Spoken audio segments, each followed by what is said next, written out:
আপনার হাতটা খুব ভালো, খুব পরিষ্কার হাত।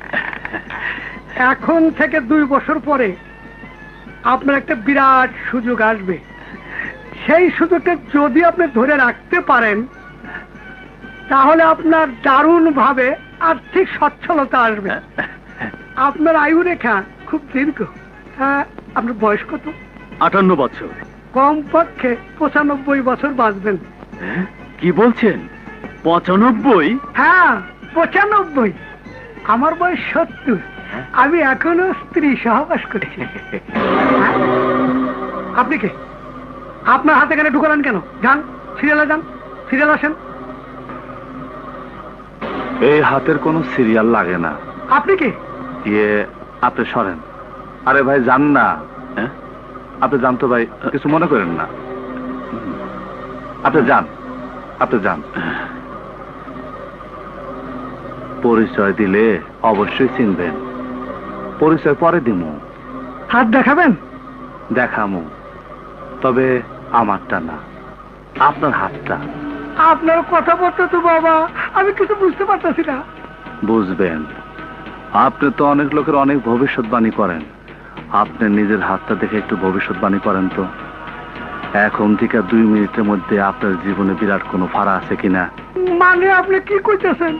আপনি তো সামনে পিছনে সবটাই কইতে পারেন।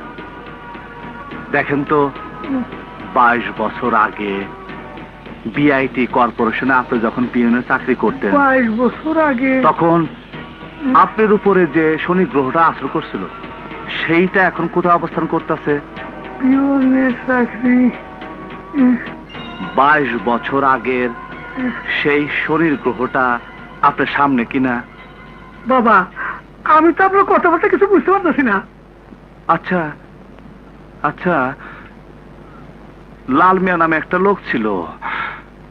হ্যাঁ, ইলেকট্রিক শর্ট খেয়ে মারা গেছিল। তার একটা ছেলে ছিল বাদশা। তারে দিয়া পান আনতে পাঠাইয়া তার মায়ের ভিতরের বড় সাহেবের ঘরে পাঠাইছিলেন। আপনার মনে আছে?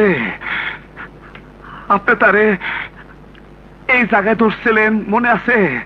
না বাবা, এইসব আমি না বাবা। তারপর এইভাবে মুখ চেপে ধরছিলেন, আপনার মনে আছে? কাঙ্কির পোলা তরে আমি খুঁজে বেড়াইতেছি।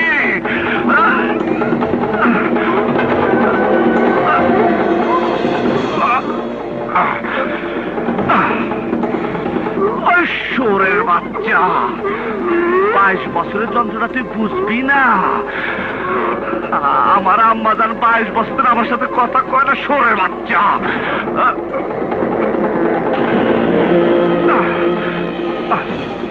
নবাব নবাব